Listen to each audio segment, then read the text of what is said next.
Pinamalas ng Police Regional Office 6 ang kanilang makabago at epektibong kakayahan sa mga operasyon sa pagbisita ni Major General Michael G. Samson, na nagbigay diin sa kahalagahan ng modernisasyon sa mga hakbang laban sa krimen at seguridad. Magbabalita dyan si Patrolwoman Charmaine Balunsat.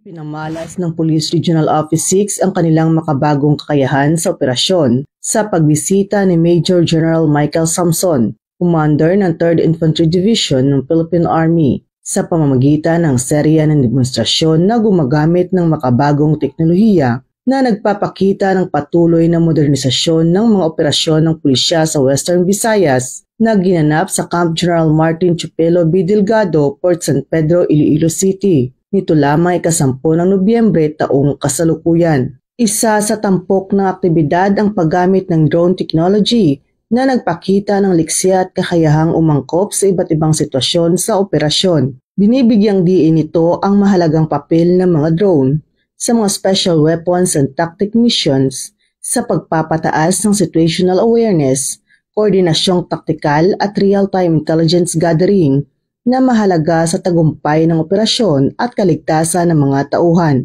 Ipinakita rin ng Police Regional Office 6 ang kanilang 5-minute response capability na patunay ng kanilang kahandaan sa agarang pagresponde sa anumang insidente o emerhensya. Ipinapakita nito ang kanilang matibay na pangako sa mabilis, organisado at epektibong pagtugon upang mapanatili ang kapayapaan at kaligtasan ng publiko. Sa kabuuan, ang aktibidad ay hindi lamang nagsilbing pagpapakita ng mga makabagong teknolohiya na ginagamit ng Police Regional Office 6, kundi naging daan din upang patatagin ang ugnayan at kooperasyon sa pagitan ng Philippine National Police at Armed Forces of the Philippines sa pagsulong ng kapayapaan, seguridad at kaayusan sa buong Western Visayas.